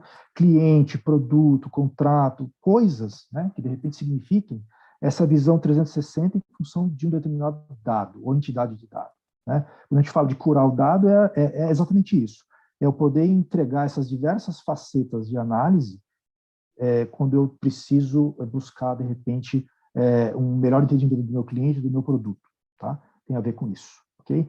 Quando a gente fala, por exemplo, veja, o Rogério citou aí a questão do crawling. Crawling é um aspecto que, de repente, pode fazer sentido de você agregar no seu dado para que você tenha mais curadoria em torno dele. Porque esse dado do benchmark, né, o meu preço de concorrente é um dado importante para eu poder, de repente, fazer algum tipo de trabalho analítico e estatístico. Tá? Então, é mais ou menos por aí. Tá? Conceitos de MDM, dados mestres, fazem muito sentido para a gente poder falar em curadoria do dado. Né? Da tua pergunta, eu seria um pouco mais simplista, tá? Eu acho que quando você estabelece uma governança, tá certo, de dados, faz parte do estabelecimento dessa governança você trabalhar muito bem papéis e responsabilidades, né, que cada pessoa vai ter dentro da governança, né? E em o papel do data steward, fazendo sentido para a organização, ou seja, eu quero ter um articulador, né, do meu, vamos dizer assim, do meu cérebro da governança com as áreas de negócio da organização. Você pode estabelecer dentre as responsabilidades que ele tem, algumas agendas que signifiquem a evangelização, a divulgação desses dados para a organização. Tá? Isso pode significar uma maior presença nos squads, uma maior presença nas áreas de produto, uma maior presença nas áreas de negócio. Isso pode significar uma agenda para poder explicar para a organização que dados estão à sua disposição. Eu acho que a coisa está muito mais na questão do comportamento e na definição de responsabilidades do que na própria atitude da pessoa. Tá? Assim, a pessoa pode saber que aquilo é importante para a organização, mas eu sou um cara muito crente de que se você não incumbe no bom sentido isso no dia a dia, de acordo com a tua governança e com os objetivos que você quer alcançar com o uso dos dados pela organização, a coisa não vai a pleno, entendeu? Eu iria por aí. Obrigado, cara. Que é isso, cara. Prazer. Quero agradecer aqui a interação de todos os executivos e estimulá-los para que nós continuemos aqui o nosso bate-papo. E antes de ouvirmos mais de vocês, eu quero convidar o Marinaldo Gomes, ele que é Head of TI da BAT, seja muito bem-vindo. para compartilhar um pouco da sua experiência conosco. Olá, pessoal, boa tarde. Primeiro que tudo, gostaria de agradecer o convite. É um prazer estar aqui, é o segundo evento que eu participo. Da outra vez eu era ouvinte, hoje eu vou falar um pouquinho, compartilhar algumas experiências.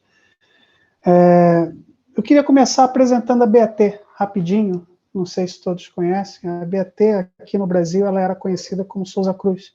Ela mudou de nome recentemente como estratégia de reforçar o branding corporativo, né? Mas é a boa e velha Souza Cruz que vende cigarros. Deixa eu falar um pouquinho, mas eu não quero focar na Souza Cruz, quero focar na BAT para depois falar sobre a experiência que a gente está tendo aqui no Brasil e onde eu me encaixo nessa experiência. Bom, a BAT é uma empresa que tem mais de 100 anos, ela está presente em mais de 180 países no mundo inteiro. Ela atende, vende seus produtos através de 11 milhões de varejos no mundo todo, certo? É massivo, é um volume imenso. A gente comercializa cigarros, certo? Porém, a gente já está partindo para um outro, estrategicamente, a gente está movendo para um outro segmento que ainda tem relação com produtos de nicotina, como cigarros eletrônicos, vaporizadores, sachês de tabaco e além, né? A estratégia da empresa é que a gente vá além, sair do mundo da nicotina e ir para o mundo do sensorial, seja lá o que isso for. Então, estamos explorando essa história. E quanto mais você sai desse mundo do cigarro e vai para esse mundo de outras categorias, você começa a se aproximar ainda mais do consumidor, né? Então, há 15 anos, a indústria ela não interage mais diretamente com o consumidor, o cliente direto é o varejo, e através do varejo a gente se comunica com o consumidor, porém, agora a gente volta para um cenário onde a gente vai poder aproveitar mais esses canais digitais, tipo e-commerce, etc. Tá? Então, é uma empresa gigantesca. E dentro dessa empresa a gente tem, basicamente, obviamente, a gente tem todas as complexidades, mas dentro da nossa jornada digital, da nossa estratégia digital, obviamente, Data and Analytics é uma área extremamente relevante. Tá? E como é que ela funciona dentro da organização? A gente tem dois grandes pilares, eu diria. O primeiro pilar é o pilar da plataforma em si, da tecnologia, né? Isso é central. Então, por mais que a gente esteja em 180 países, a gente não tem 180 países implementando soluções, ou criando arquiteturas, etc. A gente tem isso centralizado. A gente tem uma equipe na Malásia que centraliza as decisões de arquitetura, que centraliza a governança, que centraliza a integração, etc., etc. Certo? E o grande objetivo é que ela entregar uma plataforma, o grande objetivo dessa equipe é entregar uma plataforma que seja escalável, economicamente viável, que seja íntegra, segura, etc., etc., para que as unidades de negócio possam consumir. Então, isso tem muito a ver com o que o Douglas falou sobre a gente ter lá um data pipeline, que eu faria relação com a arquitetura, e a democratização do outro lado, ou seja, você disponibilizar isso de uma maneira adequada para que a gente possa extrair valor, né? Então, acho que queria somente contextualizar a minha posição. E onde eu me posiciono nessa história? Né? Hoje, eu me posiciono do segundo lado, de quem consome o dado, certo? Eu não sou a pessoa que trabalho a parte de arquitetura.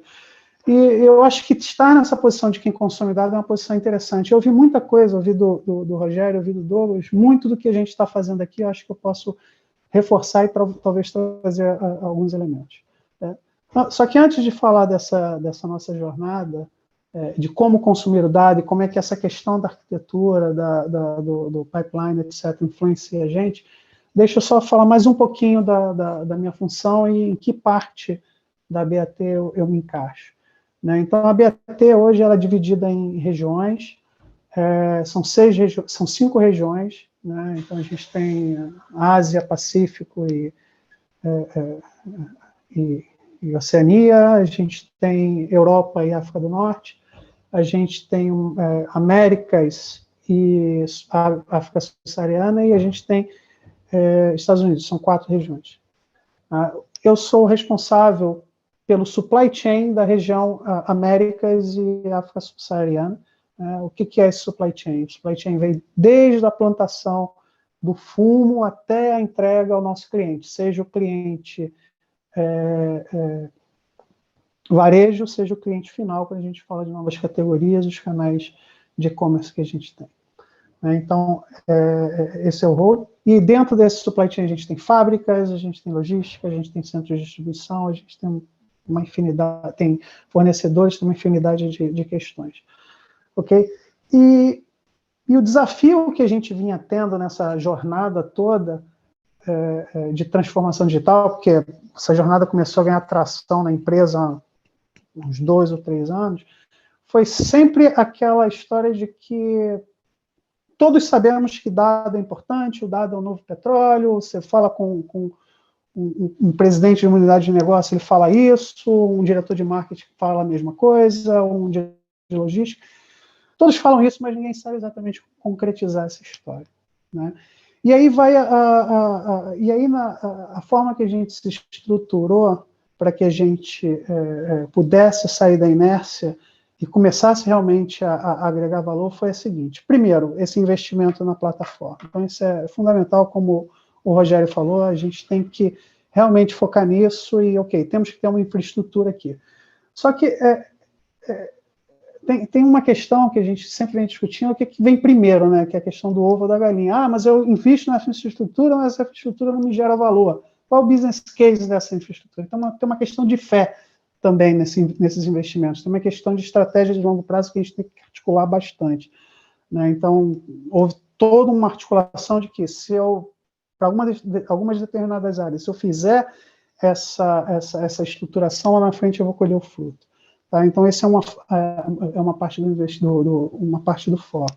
A outra parte do foco é exatamente em 2 questões, e isso está muito do nosso lado. Como é que a gente converge todo esse buzz que essas pessoas têm, todo esse pensamento que as pessoas têm, em realmente valor para a organização, né? Então, tem 2 frentes que foram ditas aqui, que a gente foca. A primeira é na capacitação das pessoas, certo? Nem na capacitação das pessoas, é a capacitação da organização, né?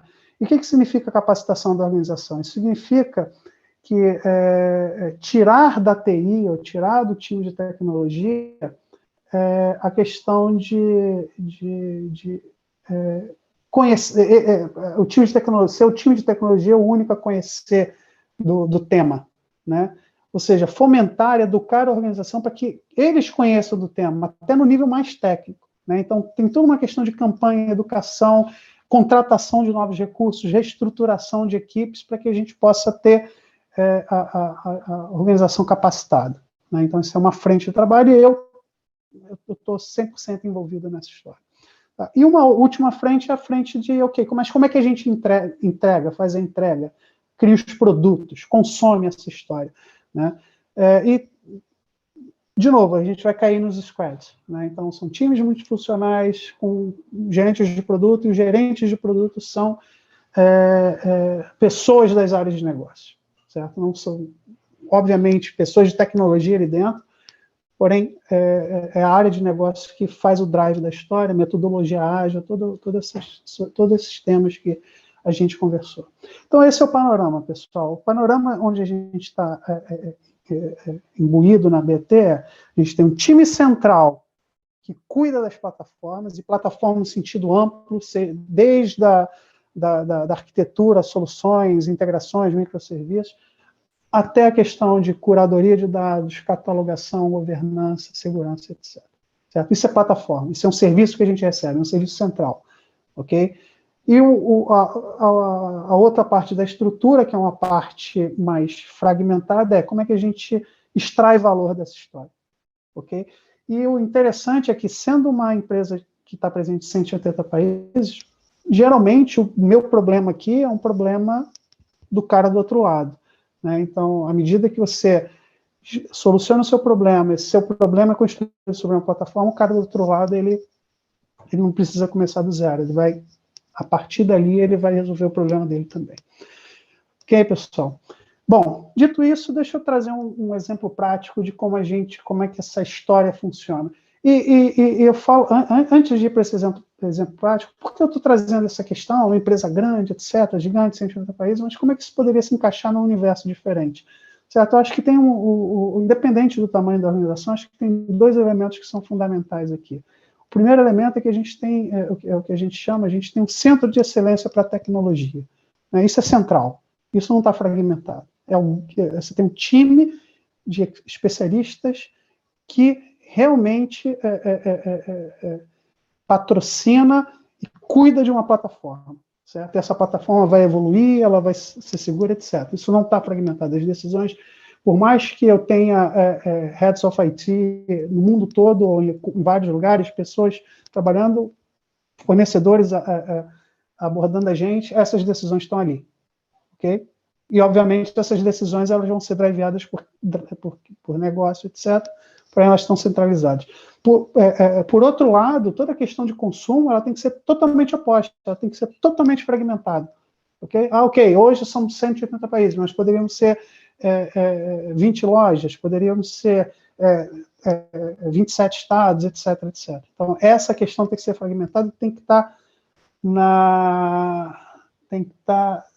a organização tem que se sentir dona, né? Isso tem que estar no coração da organização.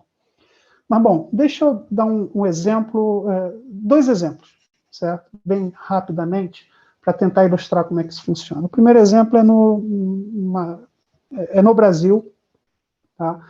É na área de logística, de entrega aos nossos clientes varejo.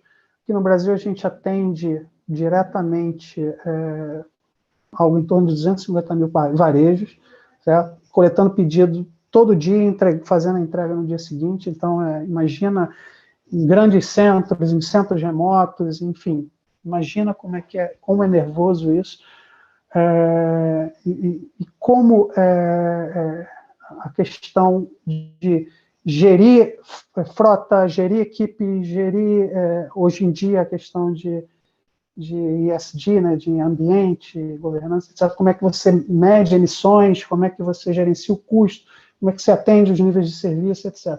E você imagina que só um ano atrás era tudo gerido com planilha Excel. Obviamente, a gente tem os nossos sistemas de registro, temos lá o SAP, temos Salesforce, etc., etc.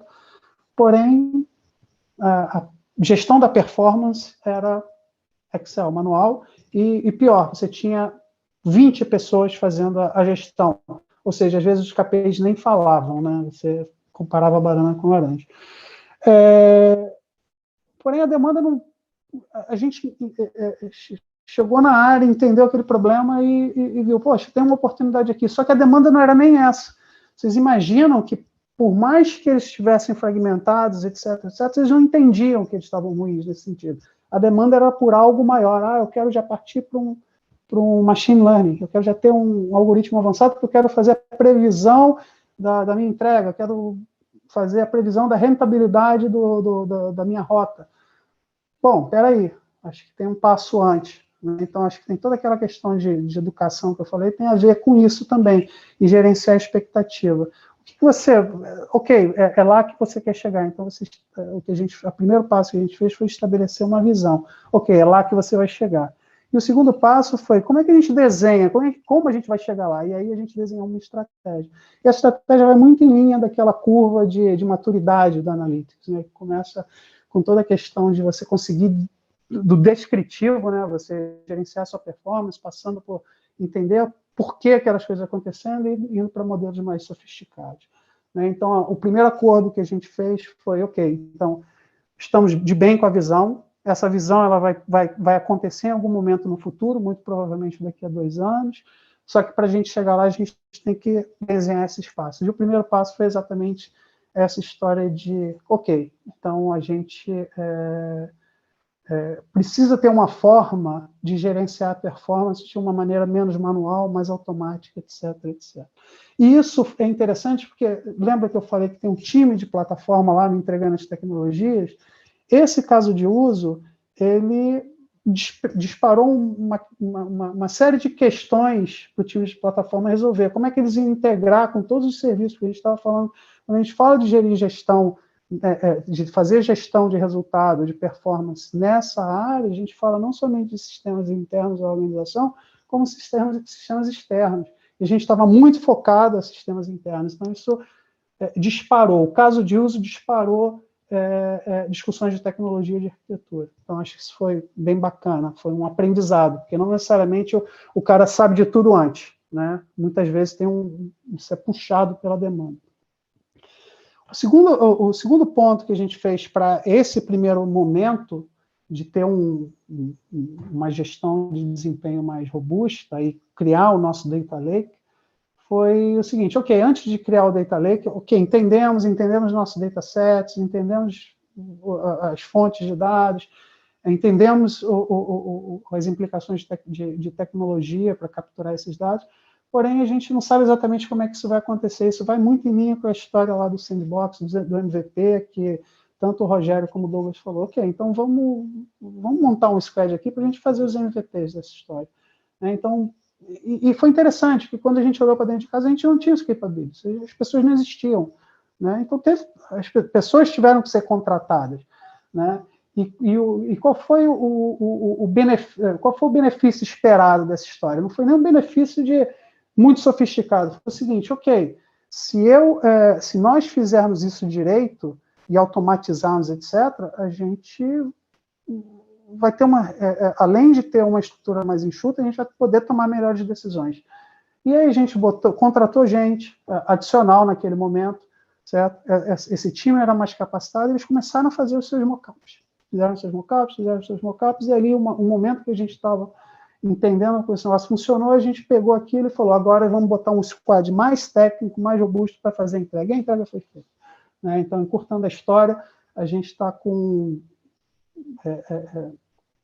um Data Lake muito robusto para a área de entrega, é um primeiro estágio, que é um estágio descritivo, porém os silos acabaram, as estruturas reduziram, e hoje isso traz algo em torno de 4 milhões de reais de economia para a organização todo ano, certo? Foi um primeiro passo. E o que isso trouxe?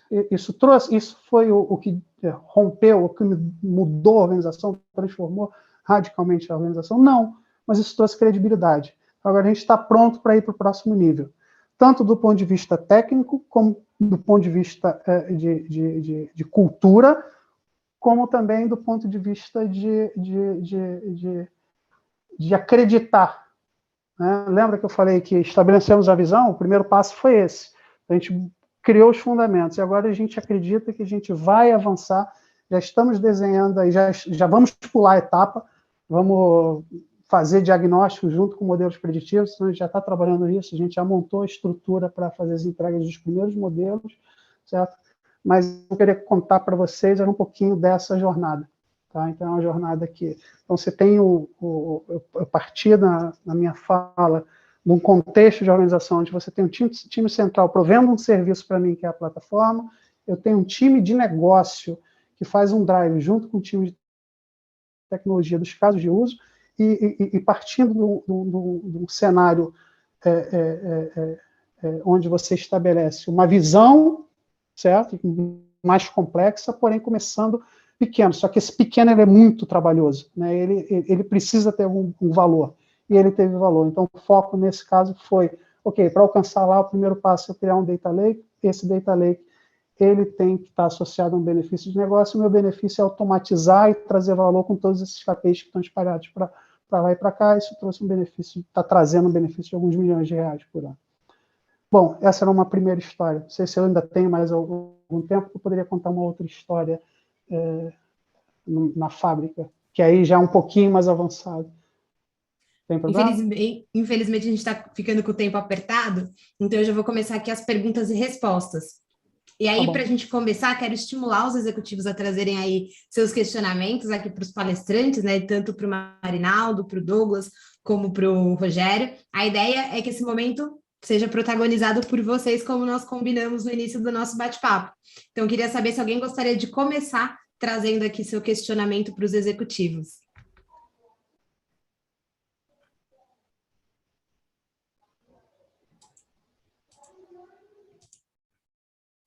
Mas se estiverem todos tímidos, eu tenho aqui algumas perguntas para começar.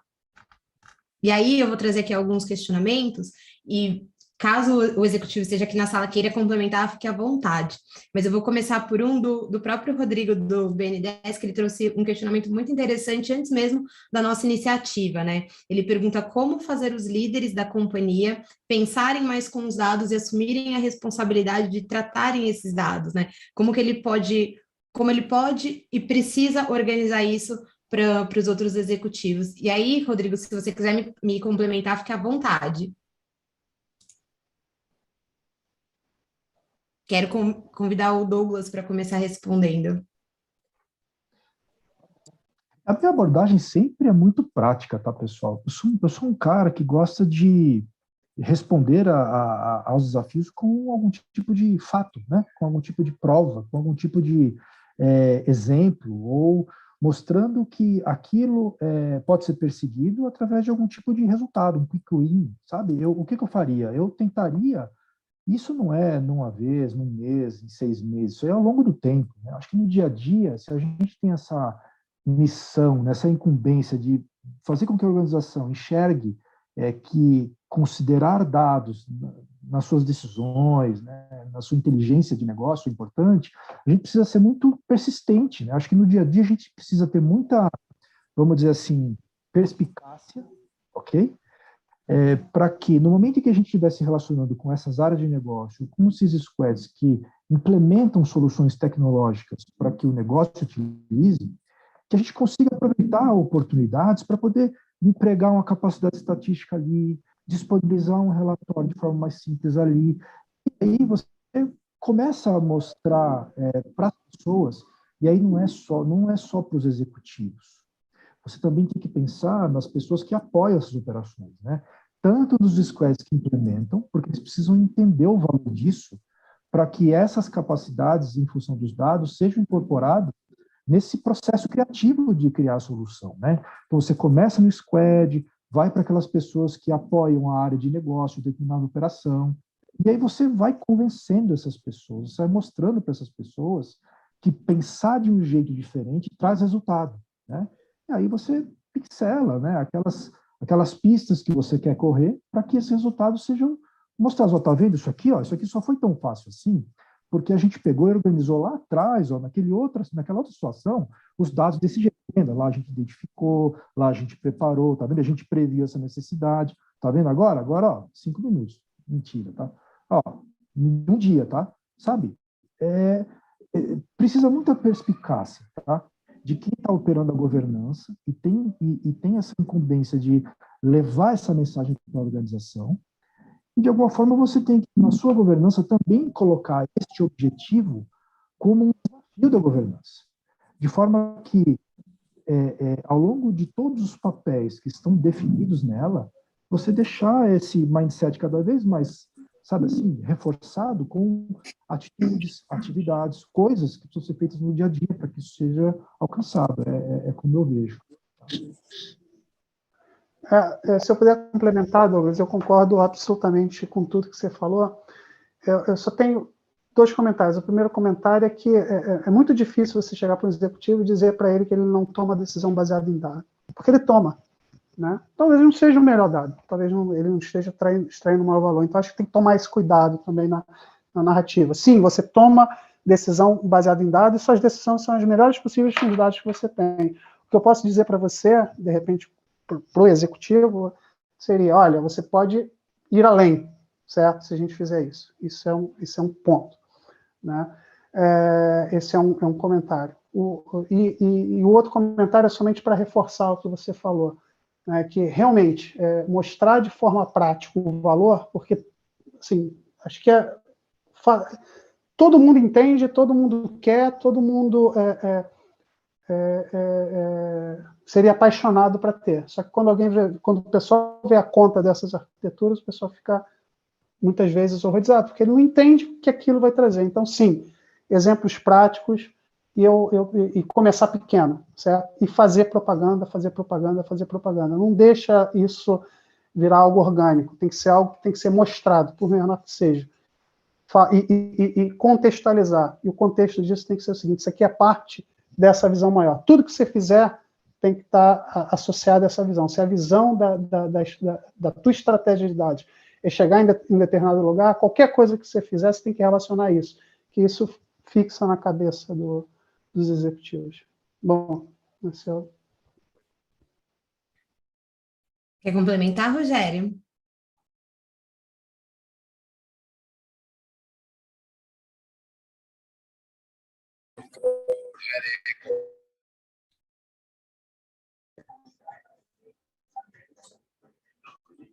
Você nos ouve, Rogério?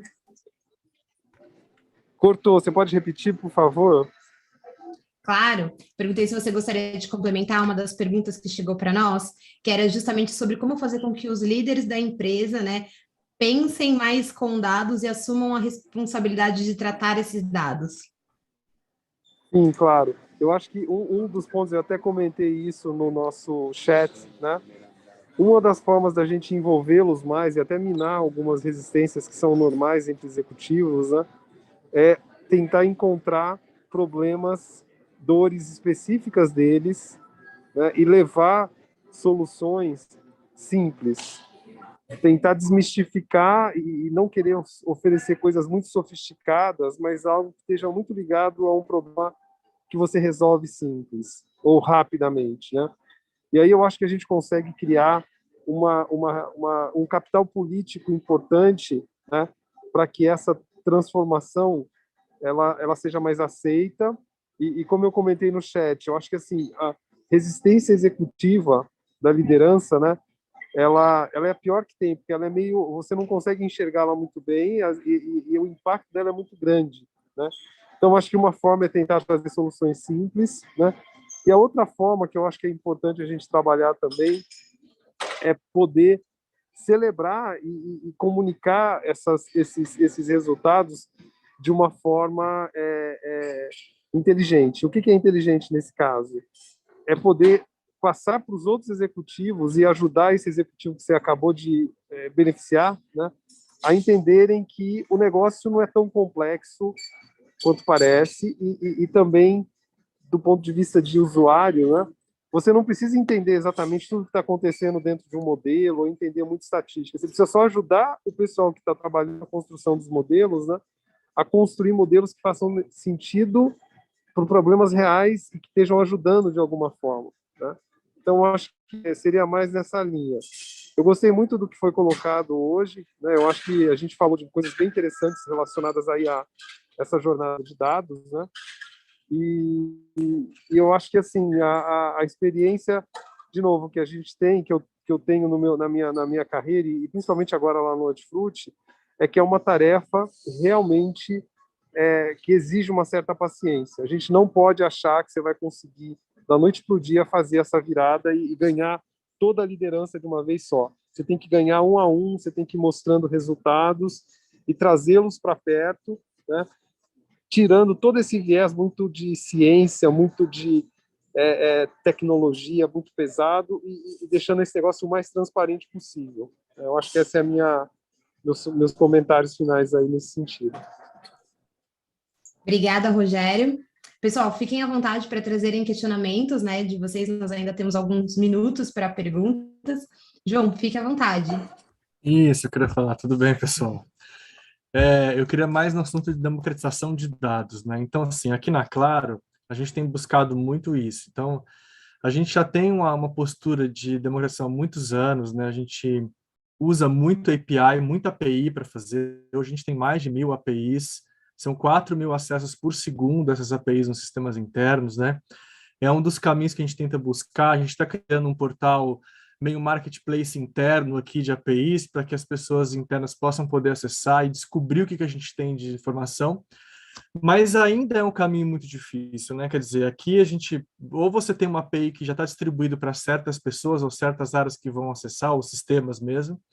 A gente tem um portal aqui que já tem vários relatórios prontos, que você pode entrar lá e já selecionar e, obviamente, se você tiver permissão, você consegue extrair um relatório mais atualizado.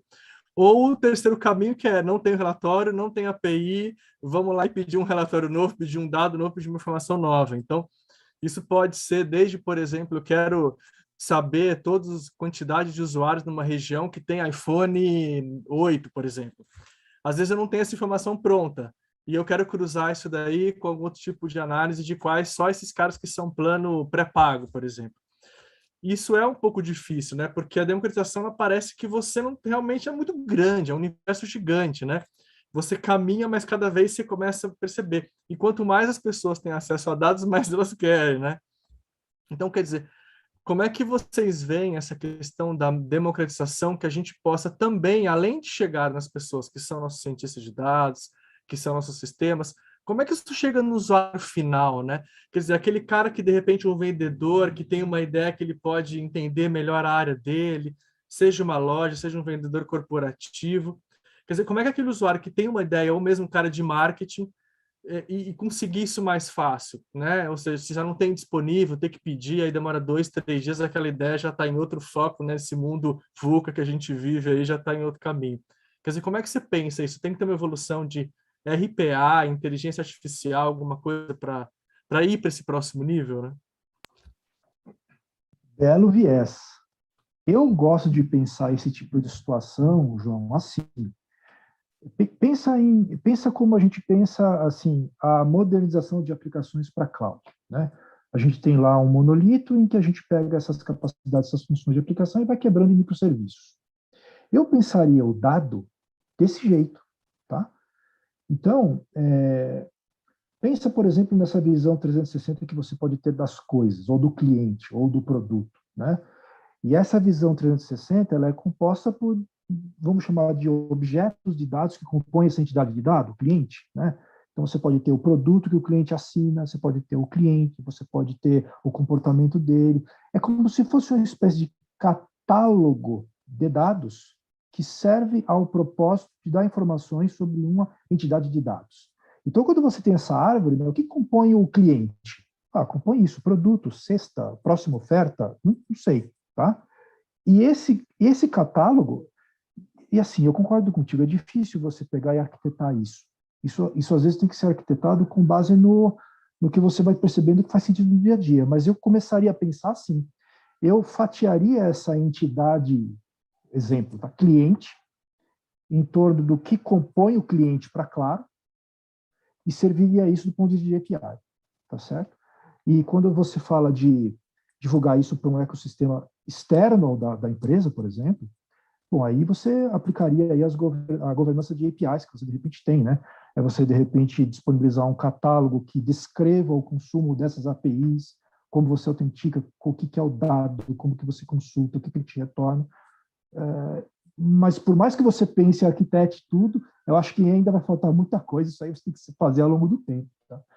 É bem difícil, mas eu pensaria assim, começaria desse embrião e explodiria isso, né, para essas visões que complementam essa entidade, vamos chamar assim. Não sei se fez sentido. Fez sim. Obrigado.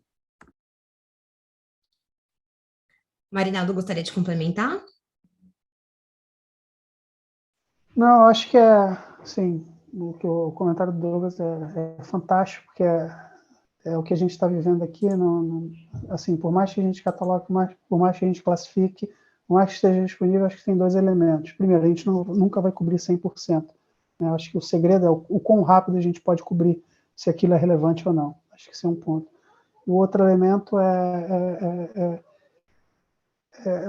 até onde vai essa democratização, né? E isso me pergunta, talvez eu não tenha resposta, mas uma reflexão.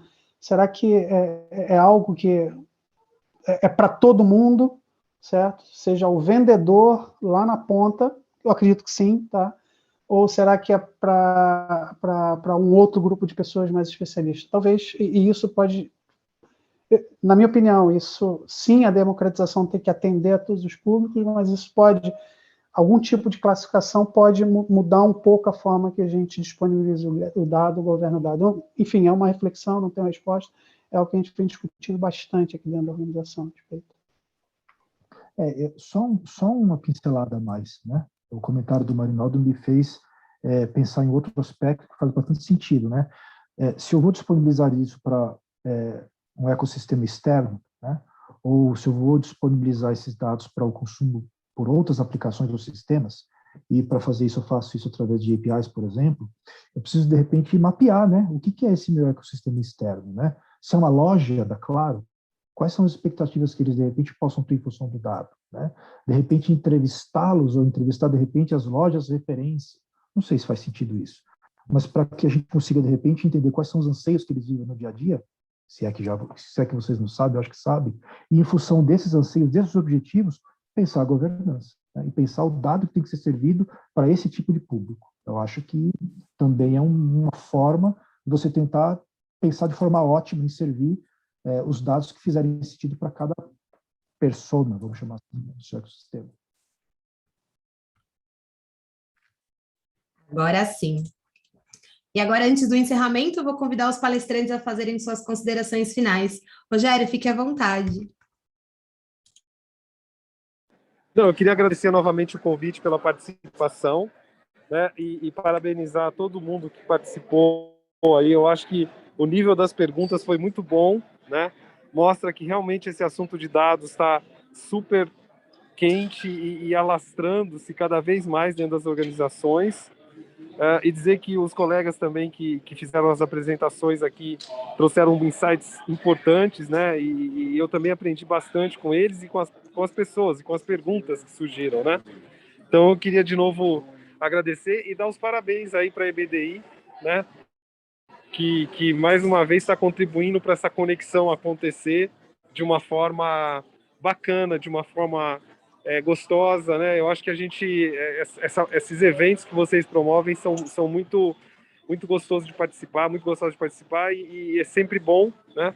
Poder trocar e aprender com todo mundo. Então, queria agradecer vocês aí novamente e agradecer a todos que participaram. Muito obrigada, Rogério. Douglas, fique à vontade. Agradecer, né? Agradecer aí pela presença de todos, né? Pelas falas aí, né? De todos nós aqui do painel, né? O Rogério, o Marinaldo, assim, fantásticos as observações, os comentários. Eu adorei as experiências de todos e me colocar à disposição, né? Acho que a gente pode, de repente, ajudá-los a algum desafio, né? Aqui, infelizmente, fica a minha frustração de o tema ser tão amplo, a gente, de repente, poder ter frustrado alguém de repente, não entrar no detalhe que, de repente, alguém estava querendo entrar, mas podemos fazer aí outras rodadas específicas para poder tratar essas necessidades de todos. Agradecer, estamos à disposição, contem com a gente. Muito obrigada, Douglas. E estimulo vocês a utilizarem o grupo do WhatsApp. Como o Douglas falou, é um tema muito amplo, tem assuntos que talvez tenham ficado de fora e sejam importantes de serem tratados. Então, aproveitem o grupo para perguntar por lá, que o Douglas está lá também para ajudá-los e a sanar esses questionamentos. Marinaldo, fique à vontade. Gostaria de agradecer, obrigado pelo convite. Achei fantástica a conversa, achei também saí daqui com muitos aprendizados, muitos insights. Assim, as coisas que foram ditas, perguntadas, me fez pensar. Eu acho que o valor desse tipo de evento não é somente a gente ter as nossas perguntas respondidas, mas sair daqui com mais perguntas a serem respondidas, porque quanto mais perguntas mais dúvida você tem, mais você vai atrás e mais você vai aprender. Então, acho que esse é também um dos valores que a gente extrai daqui. Então, enfim, foi assim, uma excelente experiência, né? Eu gostaria de deixar a minha perspectiva sobre tecnologia. Para mim, tecnologia não é algo que serve para empoderar pessoas, é algo que serve para empoderar organizações, né? E não é a tecnologia pela tecnologia. Então, o que eu penso e eu gosto de compartilhar sempre é: pense no caso de uso, pense na dor, pense na experiência das pessoas. Então, isso vai drivear qualquer coisa que esteja por trás. Tá? Obrigado pela oportunidade, pessoal.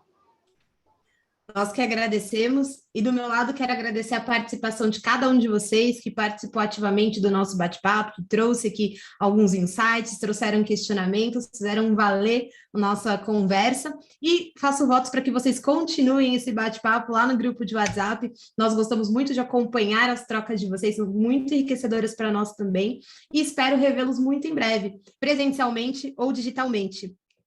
Muito obrigada a cada um de vocês que participou e até a próxima, pessoal.